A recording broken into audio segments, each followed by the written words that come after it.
케네스 에긴 치유학교 시청자 여러분 안녕하십니까? 오늘은 이제 126강입니다. 제목은 성경 앞에 정직한 목사 이야기, 성경 앞에 정직한 목사 이야기, 이런 제목입니다. 요절 말씀은 신약성경 로마서 4장 3절입니다. 성경이 무엇을 말하느냐? 성경이 무엇을 말하느냐? 아멘. 여러분, 추석 연휴 기간입니다. 여러분, 가족들과 함께 즐겁게 보내고 계시죠? 모두 다 건강하시고 행복하시기를 바랍니다. 사랑하는 성도 여러분, 우리 환우 여러분, 진리를 깨닫는 데에는 아무래도 하나님의 특별한 은혜가 있어야 한다고 생각합니다. 제가 케네스 에긴 목사님을 만나서 그의 신학교에서 공부할 때, 처음 만났을 때 그 학교의 가르침이 제가 지금까지 배운 장로교 신학과는 맞지 않았습니다. 그래서 학교를 그만둘까 심각한 고민에 빠진 적이 있었다고 제가 여러분에게 여러 번 말씀드렸죠. 그때 하나님께서 은혜를 주셨기 때문에 제가 학교를 다닐 수 있었습니다. 그때 말이죠, 하나님께서 저에게 은혜를 주시지 않았더라면 저는 오늘날 참 불쌍한 목사가 되었을 것이라 그런 생각을 해봅니다. 지금 우리 구독자와 시청자들 여러분은 정말로 행복한 주의 백성들이라고 생각합니다. 여러분 가운데는 목회자님도 계시고 우리 평신도님도 계시는데 여러분 모두 큰 복을 받은 분들입니다. 큰 복을 받은 분들이에요. 어쩌다가 이 세상에 그 많은 목사님들 중에, 목사님들이 아마 수십만, 잘 모르겠습니다만은 그 많은 목사님들 중에 하필이면 케네스 에긴 목사님을 알게 되어 가지고 이런 놀라운 축복을 알게 되고 배우게 되고 그래서 그 축복을 누리게 되었는지, 정말 그걸 생각할 때 여러분은 정말 하나님의 큰 축복과 은혜를 받은 분들이라는 생각을 하게 됐습니다. 저의 장로교단 신학교 동기생이 한 70여 명 이상 됩니다. 우리 동기들 중에 저처럼 케네스 에긴 목사님에 대해서 이야기하면은 케네스 에긴 목사님을 조금이라도 안다고 하는 동기 목사님들은 한 두세 명 정도밖에 안 됩니다. 이것을 확대해서 한국교회 전체를 본다 하더라도 그 정도 비율밖에 안 될 것입니다. 그 정도 비율밖에 안 될 것이에요. 그러니까 아주 소수죠, 소수. 이게 한국교회의 영적인 현실이라고 저는 생각을 합니다. 제가 이번에 하나님의 은혜로 또 우리 케네스 에긴 목사님에 관한 또 하나의 책을 집필을 완성을 했습니다. 제목이 뭔가 하면은 케네스 에긴의 가르침을 목회에 적용하기, 물론 아직 가 제목입니다만은 케네스 에긴 목사님의 가르침을 목회에 적용하기, 그런 그 제목의 책입니다. 그래서 어떤 내용인가 그러면 우리 목사님들이 케네스 에긴 목사님의 가르침을 잘 배우고 목회에 적용하면은 큰 도움이 될 것이라. 여러분, 요즘에는 어떤 프로그램 갖다 해도 별로 교회가 성공하지 못하잖아요. 그러나 케네스 목사님의 메시지 가르침은 영적인 최고 메시지이기 때문에 이걸 잘 깨닫고 습득하고 체득해서 가르치면은 아마 교회 목회가 잘 될 것이라고 저는 믿는 것입니다. 여러분도 이 책이 기대가 되지요. 오늘 저는 여러분에게 영국의 어느 한 목사님을 소개해 드리려고 합니다. 이름은 존 카메론 패디 목사님이라는 분인데, 우리나라에 복음이 들어온 시기에 1887년인가 됩니다. 우리나라에 복음이 들어온 시기쯤 태어나가지고 1968년도에 별사신 분이십니다. 이분이 7살 때부터 벌써 목사가 되기로 그렇게 소원을 가졌습니다. 그래서 아이들과 놀 때에도 자기가 한가운데 목사 역할을 하게 되고 친구들은 삥 둘러서서 목사의 말씀을 듣는 그런 노래를 했다고 합니다. 이분이 신학을 마치고 30세에 목사 안수를 받고 목회를 시작했다고 해요. 근데 교단을 제가 이렇게 쭉 알아보니까 아마 스코틀랜드 장로교 보수적인 아주 보수적인 스코틀랜드 장로교인 것 같습니다. 근데 이분이 말이죠, 영성이 대단했던 것 같습니다. 영성이 그 지역에 그 도시에 말이죠, 회원들이 200명씩이나 되는 깡패 집단이 30여 개 있었답니다. 30여 개. 참 많죠. 아니 그 자그마한 도시에 깡패 갱들 집단이 단체가 30개 있었는데 그 각 단체마다 회원수 200명 정도 된답니다. 갱들이, 깡패들이 말이죠. 그래가지고 자주 길거리에서 깡패들이 집단 패싸움을 벌려가지고 지나다니는 그 시민들을 많이 다치게 했다고 합니다. 그래서 왜 이렇게 이 동네, 이 도시에 깡패들이 많은가 알아봤더니 무슨 문제겠어요? 직장이 없는 거예요. 실업자들. 다 그들이 직장을 구하지 못해서 실업자로 놀고 있는 것입니다. 그래서 이 목사님은 이 청년들이 교회에 나오려고 하지 않는다면은 교회가 먼저 그들에게로 가야 할 책무가 있다고 생각했습니다. 이게 참 올바른 목회자 자세죠. 그들의 교회 스스로 안 나오겠죠. 깡패들 나오겠어요? 그러면 교회가 그들에게 가야 된단 말이죠. 이게 얼마나 이 올바른 목회자 태도입니까? 왜 교회를, 교회 성도들이 안 나오네, 신도들이 안 나오네, 사람들이 안 나오네, 그렇게 할 게 아니라, 그러면 교회가 찾아가야 된다. 그 말 아니겠습니까? 그러니까 얼마나 이 목회적 마인드가 제대로 된 목사님입니까? 참, 저희가 생각할 때도 훌륭한데, 주님 보실 때 얼마나 참 훌륭하게 생각했겠습니까? 그래서 이분이 아주 헌신적인 노력을 다 기울여가지고, 불과 2년 만에 그 30개의 갱단을 30개의 클럽으로 변화시켰다고 합니다. 그리고는 그 중에 75%가 아주 점잖고 존경할 만한 시민들로, 젠틀맨으로 전부 다 변해졌다고 해요. 얼마나 놀라운 역사입니까, 여러분? 한 사람의 목사님이 이렇게 마음을 먹고 사역했더니 그 30개 깡패 집단 200명이니까 3인은 6, 한 6,000명 정도 됩니까? 얼마나 그 많은 깡패들입니까? 이런 사람들 75%를 아주 변화시켜가지고 젠틀맨으로 아주 점잖고 존경할 만한 시민들을 바꿔놨으니 말이죠. 이분 영성은 대단한 거 아닙니까? 근데 말이죠, 이 페디 목사님이 한 50대 몸이 아파가지고 병원에 입원했다고 해요. 근데 병실 입원했는데 옆에 보니까 이제 죽음을 앞에 둔, 지금 다 죽어가고 있는 한 젊은이를 만났습니다. 그러니까 친구하고 이제 젊은 환자에게 친구가 되어졌습니다. 근데 목사님 말이죠, 이 죽어가는 청년에게 교회가 해줄 수 있는 게 뭔가 라고 해보니까 교회가 별로 해줄 게 없다는 거예요. 지금 아파가지고 지금 죽어가고 있는데 교회가 해줄 수 있는 게 뭐가 있냐 말이에요, 이게. 그래, 이렇게 해보니까 뭐가 있느냐면은 함께 기도해 주는 거, 그리고 위로해 주는 거, 그리고 자신의 운명을 받아들이라고 말해주는 거, 그 정도밖에 없다는 거예요. 대단한 충격받았습니다, 이분이. 여러분, 사실 눈 뜨고 보면 그렇습니다. 여러분, 병원에 여러분의 교회 환자가 지금 죽어가고 있는데, 여러분, 교회 해줄 게 뭐가 있어요? 기도해 주는 거, 그 다음에 위로해 주는 거, 그 다음에 당신 운명을 받아들이라고 말하는 거, 천국에 갈 준비시키는 거, 그 정도 해줄 게 있습니까? 요즘 현대 교회에서요.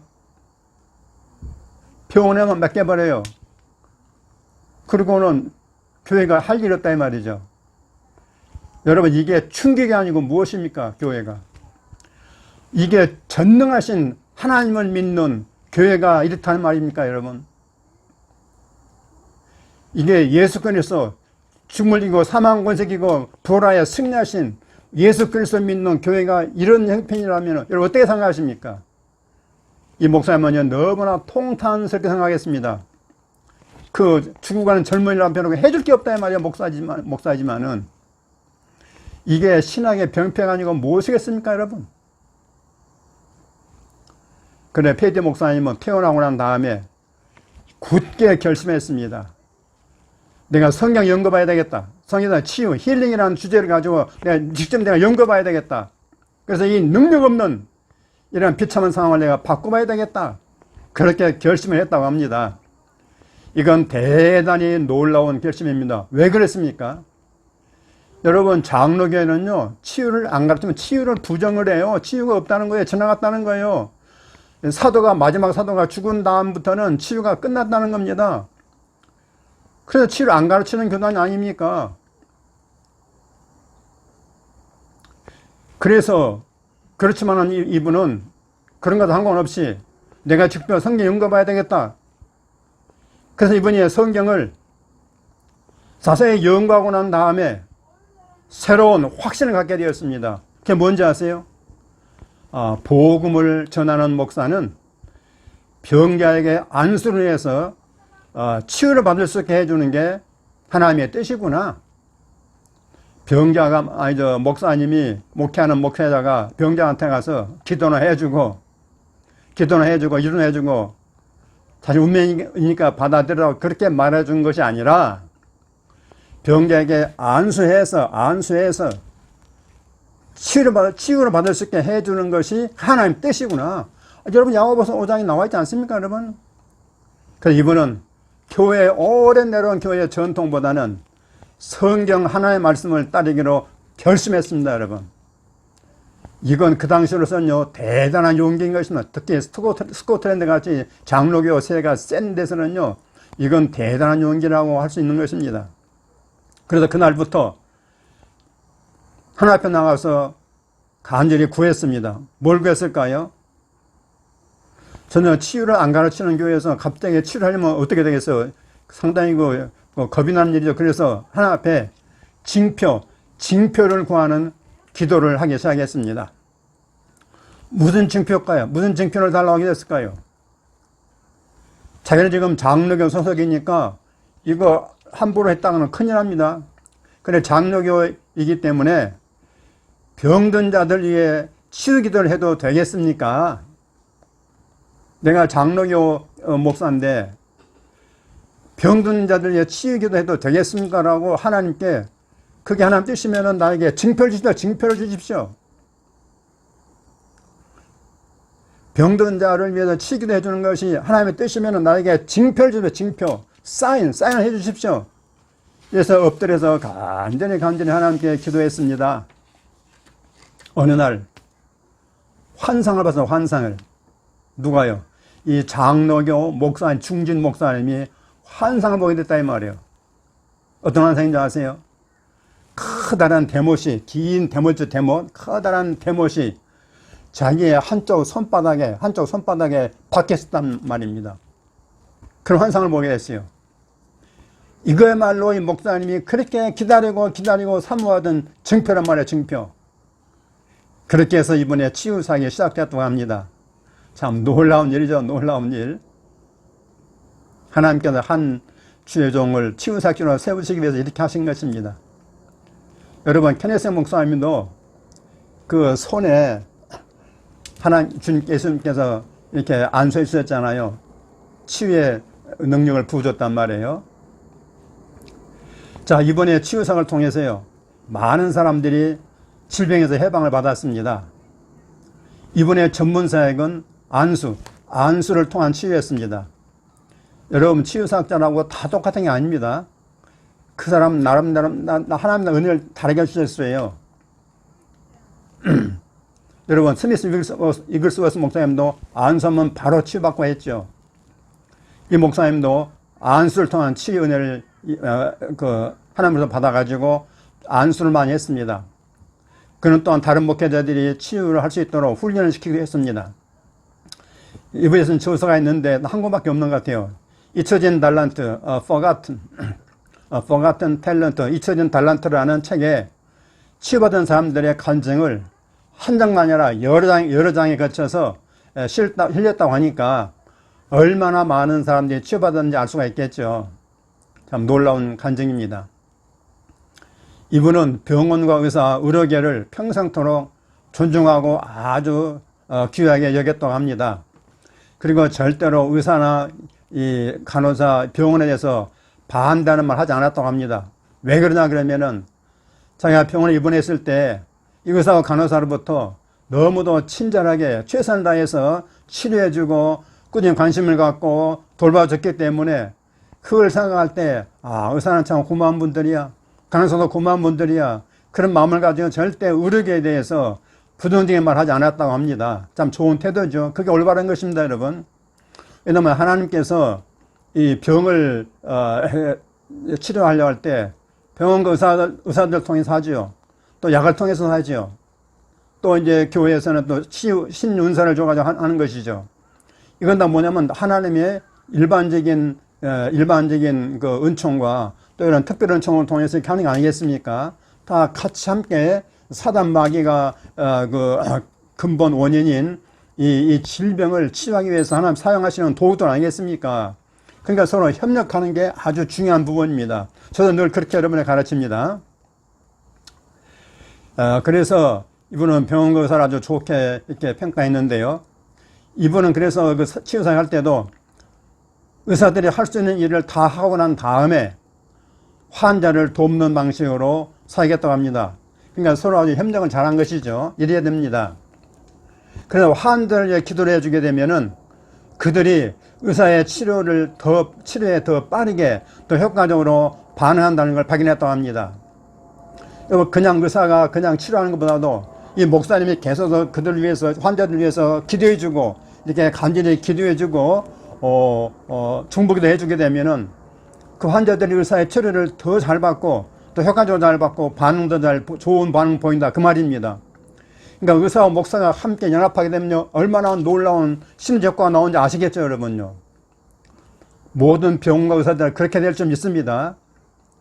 그 의사들도요 아주 고집이 세가지고 그냥 자기네 것만 최고라고 생각하는 사람들이 많이 있는데 요즘에는 또 좀 이제 대처학이나 또 이런 영적인 치유를 또 인정한 분도 또 있는 것 같습니다. 그 좋은 현상이죠. 여러분, 이 목사님 얘기를 어떻게 들으셨습니까? 정말 성경 말씀 앞에 굉장히 정직한 목사님 아닙니까? 여러분, 이런 목사님이 많을까요? 적을까요? 우리 주변에 이런 목사님이 정말 많을까요? 적을까요? 교단에서는 치유를 정식적으로 인정하지 않는데 성경은 치유를 말한단 말이에요. 여러분, 구약과 신약, 복음서, 서신서에 얼마나 많습니까? 자기 교단에서는 치유를 인정하지 않는데 성경에서는 치유를 많이 말하고 있단 말이에요. 그럼 어느 쪽이 맞아요, 여러분요? 어느 쪽이 맞습니까? 이분은 하나님의 말씀 앞에 무릎을 꿇을 줄 아는 정말 겸손한 목사님이십니다. 그러니까 주님께서 기뻐하셔가지고 환상의 은혜를 보여주신 게 아니겠습니까? 그래 확실한 증표를 줘가지고 이분을 위대한 사역자로 삼았다고 생각합니다. 이 장로교를 비롯해서 치유를 반대하는 교단의 목사님들 중에 이 조은 패디 목사님 같은 이런 분을 많이 찾아볼 수 있을까요, 여러분? 내가 성경 연구해 보니까 치유가 하나님의 뜻이야. 이걸 깨닫고 교회에서 치유생을 할 수 있겠냐 이 말입니다. 그런 목사님들이 얼마나 계실까요? 제가 볼 때는 있긴 있겠지만은 가물에 콩 나듯 아마 소수에 불과하지 않을까 그렇게 생각이 듭니다. 이게 한국교회의 현재의 현실이 아닌가 생각합니다. 우리 하나님의 특별 은혜가 없으면 좀 패디 목사님처럼 이렇게 변신하기가 결코 쉽지 않습니다, 여러분. 제가 아까 서로 집필한 그 책에도 언급을 했는데요. 여러분, 교회사에 보게 되면 장로교 출신으로서 이 카리스마틱 복음을 깨닫고 치유사에 가신 분들이 교회사에 상당히 많습니다, 여러분. 저도 놀랐어요. 여러분 아는 분 모르는 분 있겠지만 제가 말씀드려볼게요. 윌리엄 보드만, 다 19세기 사람들은 윌리엄 보드만, 앤드루 머레이 잘 아는 분이죠. A.T. 피어슨, 한국의 피어슨 신학교 평택대학교를 설립하신 분입니다. A.B. 심슨, 그 다음에 조나단 고포스, T.J. 맥크로산, 존 맥밀란, 이런 분들이 다 장로교 출신들이에요. 그러니까 영이 열린 분들이죠. 여러분, 그 중에서 앤드류 머레이 목사님이나 에이비 심슨 목사님 같은 분은요, 두 분 다 자신이 병이 걸렸어요. 그래갖고 아주 사역을 포기할 정도 했는데, 그때 하나님이 기적적인 신유를 받아가지고, 났어요. 그날 이분들이 완전히 돌아섰습니다. 그리고 치유에 관한 책을 썼어요, 다. 그리고 치유 사역을 아주 잘했습니다. 이런 분들은 다 하나님의 말씀 앞에 참 정직한 분들이죠. 하나님 말씀에 치유를 말하고 있네. 그럼 나도 치유사역 해야 되겠다. 이렇게 아주 정직하게 그렇게 하신 분들이란 말이죠. 또 용감한 분들입니다. 왜냐면요, 교단에서요, 가르치지 못하게 하면요, 못 가르친 겁니다. 그래서 해계 목사님도 병 고침 받고 난 다음에 목회할 때, 뭡니까, 치유를 가르치는데 자기가 고침 받았으니까, 그 침례교 교단에서 못 가르치게 한 거예요. 그럼 나가라는 거죠. 그래서 그분이 어쩔 수 없이 교단을 바꾼 거 아니겠습니까? 이거 옛날이나 지금이나요, 이거 참 쉬운 게 아닙니다. 여러분, 오늘 여점 말씀 얘기했잖아요. 성경이 무엇을 말하느냐? 성경이 무엇을 말하느냐? 여러분, 이게 기준 아닙니까? 사람들이 무엇을 말하냐? 그건 소용없어요. 교단이 무엇을 말하냐? 그건 소용없어요. 성경이 무엇을 말하느냐? 이게 키 아닙니까? 키. 성경이 치유를 말하면 치유를 인정하고 치유를 교회에서 가르쳐야죠. 그런데 왜 어떤 교회와 어떤 목사님은 치유를 가르치고 또 어떤 교회는 어떤 목사님은 치유를 안 가르치나 이 말이에요. 자, 여러분 어떻게 생각하십니까? 어떻게 생각하십니까? 오늘 메시지를 한번 깊이 생각해 보시고 여러분 주변에 이런 문제로 고민하는 분들 계시면은 많이 알려주시면 감사하겠습니다. 여러분, 우리 한국 사람들의 말 가운데 줄을 잘 세야 한다. 줄을 잘 세야 한다는 말이 있습니다. 여러분은 영적인 줄을 잘 서신 분들입니다. 아무리 생각해도 영적인 줄을 잘 서신 분들이에요. 여러분의 질병은 이미 예수님이 다 짊어지고 가셨습니다. 가버렸어요. 하나님의 치유는 이미 여러분의 영 안에 들어와 있는 것입니다. 그 사실을 의심 없이 믿고 믿음으로 지속적으로 고백하고 선포하면 치유가 몸에 나타나게 되겠습니다. 할렐루야. 이게 참 복음입니다. 아멘입니까? 이제 치유 선구 한 구절 말씀드리겠습니다. 시편 30편 2절입니다. 여호와 내 하나님이여 내가 주께 부르짖음에 나를 고치셨나이다. 아멘. 여호와 내 하나님이여 내가 주께 부르짖음에 나를 고치셨나이다. 아멘. 아멘. 여러분도 그 말씀 믿고 한번 해보시기 바랍니다. 이제 고백과 선포하는 시간입니다. 5문장입니다. 첫째, 나는 성경이 그렇다면 그런 줄 믿고 그대로 순종하는 신자입니다. 아멘. 나는 성경이 그렇다면 그런 줄 믿고 그대로 순종하는 신자입니다. 아멘. 두 번째, 나를 치유하시는 게 하나님의 절대적인 뜻임을 믿습니다. 아멘. 나를 치유하시는 게 하나님의 절대적인 뜻임을 믿습니다. 아멘. 세 번째, 예수님이 내 병을 짊어지고 가셨으니 나는 치유가 된 걸 믿습니다. 아멘. 아멘. 예수님이 내 병을 짊어지고 가셨으니 나는 치유가 된 걸 믿습니다. 아멘.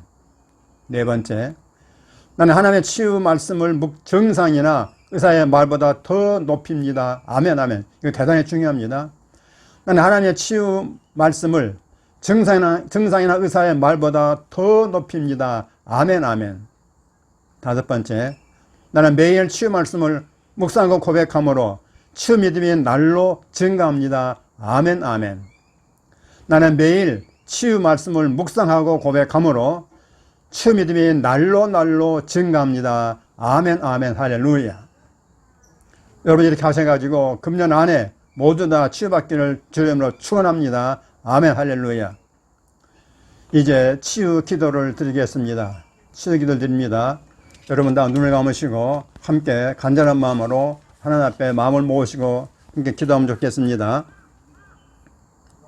사랑이 많으신 아버지 하나님, 추석 명절을 은혜 가운데 지내게 하시니 감사합니다. 오랜만에 사랑하는 가족들이 한자리에 모여 교제하고 식사하며 안부를 묻게 하시니 감사합니다. 혹 몸이 아픈 식구가 있으면 예수님의 십자가 속량 사역을 믿고 하나님께서 예수 그리스도 안에서 이미 치유를 이뤄놓으신 사실을 믿게 하여 주시옵소서.